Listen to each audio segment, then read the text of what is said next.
A very warm tashdele to all the viewers of Tibet TV. I'm Tilechuki and you're watching Tibet This Week, a weekly feature in English about this week's news on Tibet, His Holiness the Dalai Lama and the Central Tibetan Administration. Let's start with the news headlines first.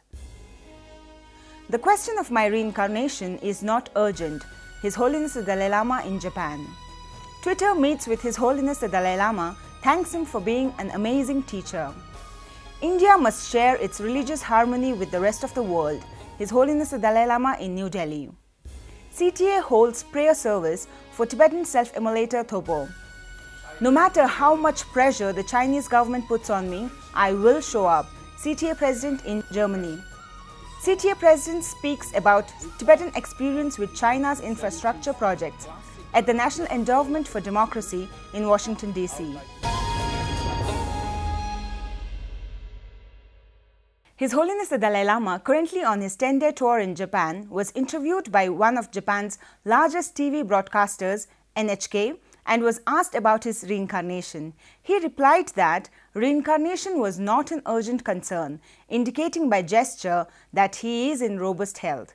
Removing his glasses, he playfully added, "Look at my face. Is the need to address the question of my reincarnation urgent?" He further added that all the options for choosing his reincarnation were open, including nominating an already living person as the successor. He explained that as far back as 1969, he had made it clear that the choice of whether another Dalai Lama would be recognized rested with the Tibetan people. That choice precedes any decision about how a successor may be chosen. He mentioned the upcoming meeting of Tibetan Buddhist leaders in Dharamsala at November end this year, which he said will primarily focus on raising the quality of Buddhist knowledge and practice, but indicated that the question of his reincarnation may be on the agenda. Jack Dorsey, co-founder and chief executive officer of Twitter, on his maiden visit to India, prioritized a meeting with His Holiness the Dalai Lama in New Delhi. He thanked His Holiness for using Twitter, where His Holiness has 18.8 million followers. Tweeting his picture with His Holiness on his Twitter account, Mr. Dorsey tweeted, "Thank you, Dalai Lama, you are an amazing teacher." While other social networking giants are looking for ways to cross over the Great Firewall of China, even if it meant kowtowing to China and its repressive policies, the American microblogging giant Twitter appears to be at peace beyond the wall, not hesitating to meet and tweet with His Holiness the Dalai Lama. Speaking alongside the former Indian Prime Minister, Dr. Manmohan Singh, at a function organized by National Institute of Punjab Studies, marking year-long celebrations of the 550th birth anniversary of Guru Nanak Dev, His Holiness the Dalai Lama offered India as a model of religious harmony and asked India to actively promote and share it with the world.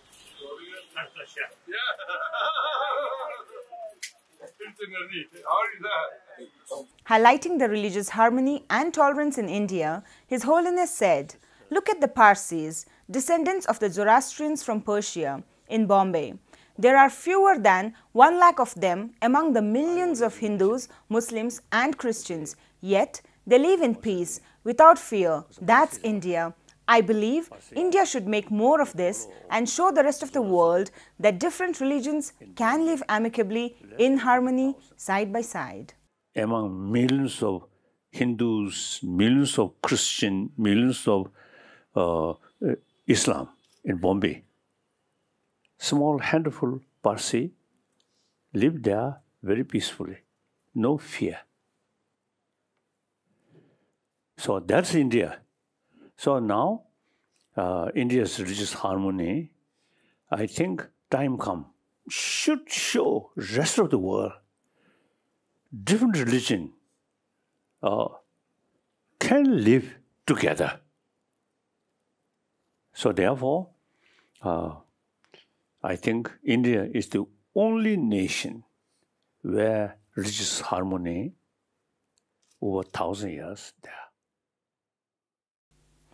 The Department of Religion and Culture of Central Tibetan Administration held a prayer service last week on 9th of November at Tuglakhang to mourn the demise of 23-year-old Dopo, who set himself ablaze to protest against Chinese repressive policies on 4th November this year. Belonging to Ngaba County of Tibet's Amdo region, Dopo was seen calling for the long life of His Holiness the Dalai Lama and for his return to Tibet from exile. This is 153rd self-immolation in Tibet since 2009, of which 41 of them have taken place in Ngaba County.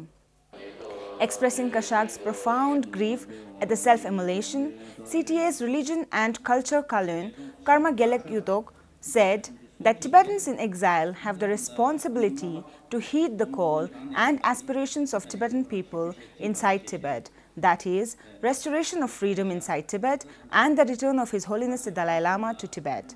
At least, we should exert our concerted efforts in fulfilling a part of their aspirations.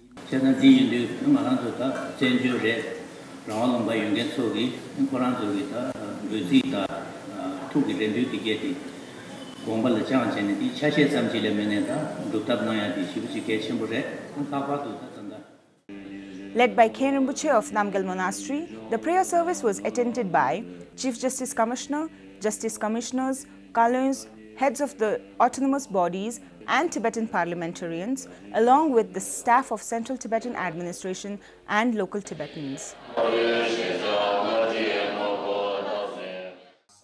Speaking at a public talk event in Freiburg, Germany, organized by Tibet Freudekois, a non-profit organization known for its support for humanitarian and refugee aid for the Tibetan community, the President of Central Tibetan Administration, Dr. Lobsang Singye, addressed the past and the present critical conditions in Tibet and said that Tibet's future matters beyond the borders of Tibet and its people. So that's the story, of Tibetans. 60 years not able to go to Tibet, and even those who go to Tibet, they face a lot of difficulties. Referring to a recent incident from his visit to Madrid, where the Chinese embassy expressed their discontentment and threatened the organizers of International Trade Fair of Madrid for giving him the platform to speak, he said, "No matter how much pressure the Chinese government put on me, I will show up because truth, justice, democracy and human rights must prevail and we have no choice." There are people who are just, who care for freedom, who care for justice, who care for non-violence, who care for His Holiness Dalai Lama, who cares for peace, are there. They are still listening. So they will remain hopeful. They will remain inspired. So you are sending a very kind and profound message to Tibetans in Tibet. Don't lose heart. Keep strong. He further added the Chinese government's attempts to prevent anyone from speaking about Tibet in itself is an indicator of the severe repression in Tibet that is ongoing. President Lobsang Singye, on his trip to Washington D.C., spoke at an event at the National Endowment for Democracy titled Tibet and the Belt and Road Initiative, Lessons Learned from the Tibetan Experience with Chinese Infrastructure Projects. He highlighted the considerable social, political and economic costs the BRI partner countries will inevitably endure for allowing Chinese infrastructure initiatives within their borders. He warned the nations to learn from Tibet's experience and ensure that history does not repeat itself in the BRI partners. This is the Tibetan experience. China's One Road led to the colonization of Tibet. Now, Chinese government is forcing or politely urging Tibetan Buddhist monks to praise Belt and Road Initiative, Tibetan leaders to praise Belt and Road Initiative. Juxtaposing the Belt and Road Initiative with the Chinese government's use of the road, which was built in Tibet on the promise of bringing peace and prosperity, and which instead was used to bring in guns, tanks and the army, the president added, "This is how we lost our country, and that Tibet's past must be a lesson to be learned from." And it's time the world learn from Tibet experience and recognize the dangerous and ulterior motives behind China's ambitious BRI. Thank you. He also met with Congressman Jim McGovern, a longtime champion of Tibet on the Hill, and Senator Cory Gardner, co-sponsor of Section 821 Reciprocal Access to Tibet Act. He discussed various legislative vehicles that can be explored in both chambers of the Congress to further solidify the United States' support for His Holiness the Dalai Lama and the Tibetan people. Both members reaffirmed their continued support to promote human rights and political liberty in Tibet. That's all for this week. Have a great weekend.